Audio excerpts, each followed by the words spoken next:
സാധാരണക്കാരുടെ കുടുംബ വസ്ത്രാലയം ഷാദി സിൽക്സ്. ഇനി കൂടുതൽ സൗകര്യങ്ങളോടെ മികച്ച കളക്ഷനും വിശാലമായ പാർക്കിംഗും. ഷാദി സിൽക്സ്, ബസ് സ്റ്റാൻഡിന് എതിർവശം, കൊണ്ടോട്ടി. കൊണ്ടോട്ടി ബസ് സ്റ്റാൻഡിൽ സൂക്ഷിച്ച മാലിന്യച്ചാക്കുകൾ സ്റ്റാൻഡിന് പുറത്തേക്ക് മാറ്റി CPIയുടെ പ്രതിഷേധം.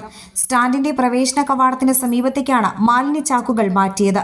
വീടുകളിൽ നിന്നും കടകളിൽ നിന്നും ഹരിതകർമ്മസേന ശേഖരിക്കുന്ന മാലിന്യം സൂക്ഷിക്കുന്നതിനുള്ള MCF കൊണ്ടോട്ടി ബസ് സ്റ്റാൻഡ് കെട്ടിടത്തിൽ പ്രവർത്തിച്ചിരുന്നു.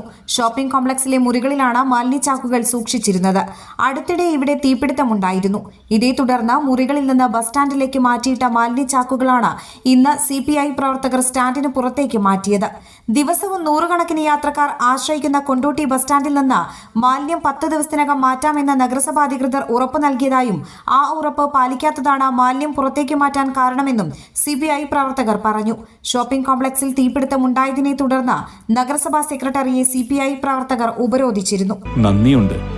ഇന്നോളം എത്തിയ ഞങ്ങളുടെ ഈ സുവർണയാത്രയും നിങ്ങളുടെ ഓരോ ആഘോഷങ്ങൾക്കുമൊപ്പം ഞങ്ങളെയും ചേർത്ത് നിർത്തിയതിന്. Beauty Mark Gold and Diamonds, specially for U.